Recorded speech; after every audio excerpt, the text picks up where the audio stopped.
opinion, twende kwenye fact kwa maana namba. Nimeona mashabiki wa Simba wanalalamika, nasema mbona ratiba ipo sawa, wao wanacheza na sisi tunacheza. Pengine labda tupitishe kuangalia wastani tangu tarehe 25 ambao wote walicheza siku moja mpaka leo, namba zinasemaje? Nani kacheza michezo mingi, nani kapumzika sana? Nafikiri inabidi tuanzie tarehe 25 kwa sababu huko nyuma wote walikuwa wanashiriki michuano ya kimataifa. Na ligi yetu ilianza vizuri sana. Ilianza kwa sababu palikuwa leo anacheza mmoja, kesho mwingine. Huo ni utofauti wa kawaida. Ndio maana hakuna ambaye alikuwa ametokea na kuweza kublame. Na baadaye wakaenda katika michuano ya kimataifa. Na bahati nzuri wote walitoka katika hatua awali, wakaja katika ile hatua ya kwanza, wakaja katika hatua ya makundi na wote wakatokea makundi. Kwa pale maana pakapa na msawazo wa namna ya kucheza. Ni Simba ni Yanga, ni Simba ni Yanga. Ingawaje katika alio ya mwanzo still bado Simba alikuwa na mechi zote za nyumbani. Unaona, yaani wakati wapo katika michuano ya kimataifa Simba alikuwa anacheza nyumbani tu. Yaani atoki.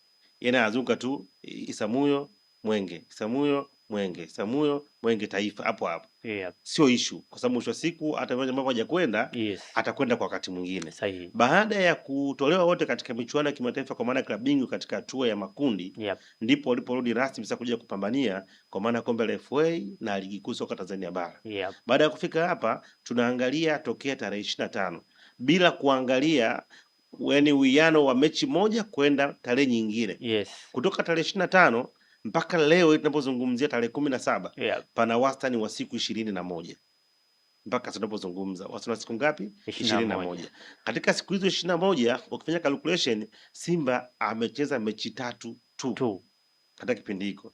Amecheza na Yanga mechi yake ya kwanza, akacheza na Singida na timu nyingine ya tatu nafikiri ni timu gani? Ni tatu tu amecheza.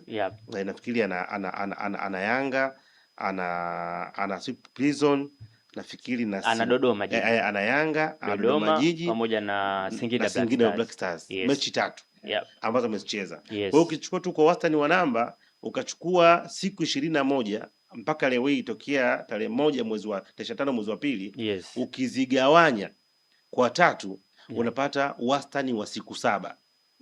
Kwa hiyo Simba amekuwa na wastani wa kupumzika na kucheza kila baada ya siku 7. Lakini wakati huo kila baada ya siku 7 ndio timu ambayo pekee imecheza mechi chache zaidi. Yaani ingekuwa ina mantiki ana wastani wa siku 7 ikiwa alicheza mechi nyingi zaidi. Kwa hiyo anapata muda mwingi wa kupumzika akiwasubiri wengine waweze kuja. Unapata concern yangu. Lakini yeye ndio timu pekee ambayo imecheza mechi chache, mechi 12. Baada ya hapo tuna mechi 14, 15, 16 mpaka 17. Wengine washafika, maana washaingia raundi ya pili. Kwa hiyo wastani wa siku 7 za kupumzika. Ukija kwa upande wa Yanga tokea tarehe 25 mpaka leo tarehe 17 Yanga wamecheza mechi 5. Achilia mbali mechi za FA na Simba tumetoka kwenye FA. Tunazungumzia ligi NBC. Katika ukichukua wastani wa siku 21 ukagawa kwa 5, Yanga na wastani wa siku 4. Kila baada ya siku 4 anacheza mchezo. Nimesema achilia mbali kombe la FA. Kwa hiyo utagundua Simba ana siku 3 za ziada kucheza baada ya Yanga kwa kucheza. Lakini still ndio timu ambayo ina mechi chache kuliko timu nyingine yoyote. Ndio timu ambaye mechi zake nyingi zimekuwa zikiahirishwa katika mazingira ambayo hayaeleweki. Unaona? Kwa hiyo unagundua unaweza ukaona huo uwiano tunaozungumzia. Lakini mbaya zaidi kutokana na kanuni na sheria za FIFA zinataka timu iweze kucheza kila baada ya masaa 72. Haya masaa 72 watu wengi wanakosea, wanayachukulia kwa maana ya siku. Sio siku. Kwa mfano Yanga anaanza mchezo Jumaa ngapi? Jumapili. Kwa Jumatatu, Jumanne, Jumatano. Ukichukulia kwa maana ya siku, unaweza kuona pengine Yanga ana siku 3 ambazo siku moja ina masaa 24. Ukitimes mara 3 72. Sivyo hivyo. Unazungumzia tokea baada ya mchezo mmoja kwenda mechi nyingine ni lazima yatimie masaa 72. Yanga amecheza Jumapili. Mechi yake ilianza saa 2:30 usiku. Tutuchukulie saa 2 kamili. Tuitoe hiyo nusu. Mechi imeanza. Kwa hiyo kutoka saa 2 usiku ya siku ya Jumapili mpaka saa 2 usiku ya siku ya Jumatatu ni masaa 24. Kutoka Jumatatu saa 2 usiku mpaka Jumanne saa 2 usiku ni masaa 24 Yep. ambayo ni leo. Inakuwa mangapi hayo? 48. Ana mechi kesho siku ya Jumatano saa 10. Yep. Kwa hiyo ukitoka saa 2 usiku mpaka saa 2 asubuhi unazungumzia masaa 12 plus masaa 8. Yes. Kutoka saa 2 mpaka saa 10 jumla inakuwa masaa 20. Kwa hiyo ukichukua 48 ukaplasi na 20 unapata masaa 68 pungufu na masaa ya kitaratibu na sheria za FIFA za kufanya timu iweze kupumzika. Kwa Yanga wanacheza masaa 60, inaweza kwenda kuathiri ratiba, ni kutoka mazingira ya mpanga ratiba. Lakini mazingira wewe kucheza anakosa pesa kuweza kujikimu na vitu vingine vingi tulikuwa tunaona. Sasa hizi sio rahisi kuona timu inashindwa kusafiri. Sio rahisi. Timu zote zina uwezo, timu zina mabasi, zina kila kitu. Lakini bado bodi ligi ndio wanakwenda kutengeneza hizo excuse sasa wao. Kwa hiyo tumepata mazingira favored kwa maana ya kuweza kupeleka mpira mbele, alafu tunapata watu ambao wana malengo yao binafsi. Sasa unaona tofauti wao? Yaani wana malengo yao binafsi. Na ndio nikasema binafsi ninachokiona katika miaka hii ya karibuni mimi sijawahi kukishuhudia katika mpira wa miguu Tanzania. Yaani kwa vitu vinafanyika unashangaa kwamba hii ni Premier League. Hii ni ligi namba 6 kwa ubora barani Afrika. Yaani unashangaa. Kwamba hii kitu nini kinafanyika? Kitu kikubwa, alafu maamuzi yake ni very fair. Ukiangalia yule referee ambaye juzi ameinyima Yanga penalty. Hawezi kupata adhabu kama yule ambaye aliinyima penalty. Ilikuwa timu gani? Na Yanga ambaye amfungiwa miaka mingapi sijui. Na Namungo. Mwenye mkuu. Hii mechi ambayo mtu alishikwa bega. Young Africa. Young Africa alishikwa bega. Msajua timu gani? Ilikuwa ni Namungo. Namungo. Referee yule afungiwa muda gani? Miezi 6. Miezi 6. Angalia vizuri. Pitia hukumu yule mwamuzi. Kashushwa daraja pia. Kashushwa daraja. Yule ambaye haikuwa penalty clear, ilikuwa ni eneo la nje, na mtu akashikwa. Sasa subiria uone mwamuzi wa jana wa juzi Yanga na Azam. Utacheka ambacho kitakwenda kutokea. Na hapo ndio kwamba haya ni maelekezo. Hapo ndio unajua pengine kuna maelekezo utakwenda kuona. Very confident anaamua anavyotaka, mtafanya nini? Chief, kupitia Salamba TV tusaidie mpira wetu. Nakumbuka kipindi cha nyuma Kenya kulikuwa na timu mbili tu, kwa maana Gor Mahia na Leopard walikuwa wanasumbua sana. Lakini baadaye kwenye uongozi wao wakamleta mtu ambaye sio raia wa Kenya, akabadilisha kila kitu, tukaona kuna fair inapatikana. Unadhani ni wakati pia wa sisi kwenye uongozi wetu tumtafute mtu ambaye hayupo upande wa Yanga wala hayupo upande wa Simba? Yaani kwanza hiyo sio solution. Yaani kila binadamu ana mapenzi. Hata tunaozungumzia England, Spain, German na sehemu nyingine zote. Hakuna binadamu mwenye utashi aliyekamilika akakosa kuwa na upande. Yaani hata kama tukichukua leo hii tukaenda kukuta timu zimekaa pale zinacheza uzijui, kuna ambao utaichagua. Ukiona wanapigana bondia ngumi, wamekaa pale, kuna utamchagua tu, mwingine utamwonea huruma, utampenda, mwingine rangi aliyovaa, anavyoonekana. Yaani binadamu amepewa uwezo wa kuweza kuselect. Panapokuwa na vitu zaidi ya viwili, lazima awe na uwezo wa kuweza kuchagua. Sasa kwa hiyo mantiki nini? Mantiki ni kwamba hakutakuja kutokea kusiwe na kiongozi whether awe wa serikali au wa mpira akashindwa kuwa na mapenzi. Unanielewa sio? Na ndio maana hata katika siasa unaona labda ni mwanachama wa CCM lakini akishakuwa serikalini inabidi atimize majukumu yake nini ya kiserikali. Kwa hiyo wewe unaweza kawa ni Yanga, unaweza kawa Simba, lakini kilichokuweka pale sio uyanga wako wala si usimba wako. Umewekwa pale, zote tunaamini kwamba una uwezo mzuri wa kuweza kusimamia kanuni na sheria zilizopo, lakini pia una mawazo mazuri ambayo yanaweza kwenda kutusaidia tukafika kwa urahisi kutokana na mipango tulionao ya muda mfupi au ya muda mrefu. Uwezo wa kuja kutransform sawa yale ambayo yapo na kuweza kuyafasten kwa kutumia IQ uliopewa.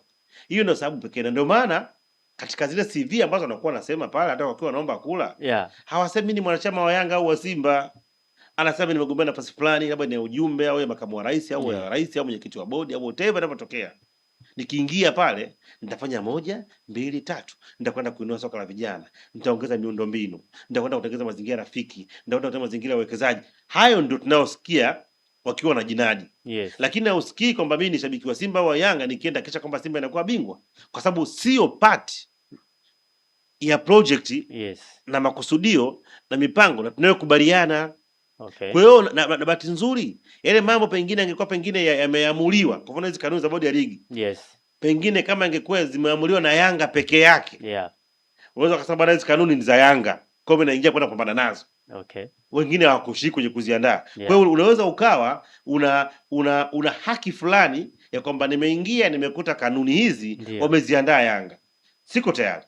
Hizi kanuni zinaandaliwa na kupitishwa na vilabu vyote, kwa kutumia wenye vitu vilabu au rais wa klabu kutokana na muundo wao. Wanakaa wanazipitia, unakaa mkutano mkuu wanapitisha kwamba hizi ndio kanuni ambazo zitakwenda kutumika 2025 2026. Kwa hiyo wewe kama kiongozi, tools yako ya msingi ni regulations na sheria unapewa na kwenda kufanya transformation ya malengo ambayo taasisi nini iko nayo. Sasa unapata kigumizi gani kufanya jambo ambalo wenyewe walikubaliana? Leo tunakwenda mahakamani tukijua kabisa kuna sheria za nchi, usiibe, usiue, usifanye nini, vitu vingine vingi ambavyo viko. Hakimu kazi yake pale ni kuangalia mazingira kimazingira na kusoma sheria zilizopo na kufungwa. Si unaelewa?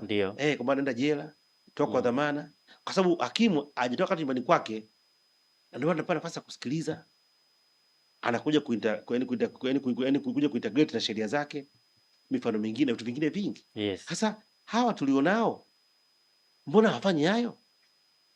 Kwa hiyo unagundua kwamba kuna kibri imekaa na kuna namna ambavyo mpira umewekwa kama ni kitu cha watu fulani, na kisingizio kikubwa serikali hairuhusiwi kuingilia mambo ya mpira. Mpira ni independent organs ambayo iko chini ya FIFA. Hiyo tafsiri ukiitumia vibaya ina madhara makubwa sana. Hiyo tafsiri ukiitumia vibaya ina madhara makubwa sana, kwa sababu utaamini kwamba wewe uko isolated na unachokifanya anayeweza kukuondoa pengine ni FIFA. Kinacho sio sahihi. Sio sahihi. Kwa hiyo ndio changamoto ambayo tunakutana nayo, kwamba tupo na watu ambao wanaamini kwamba wao hawawezi kubintafiari kwa namna yoyote, hawawezi kuondolewa.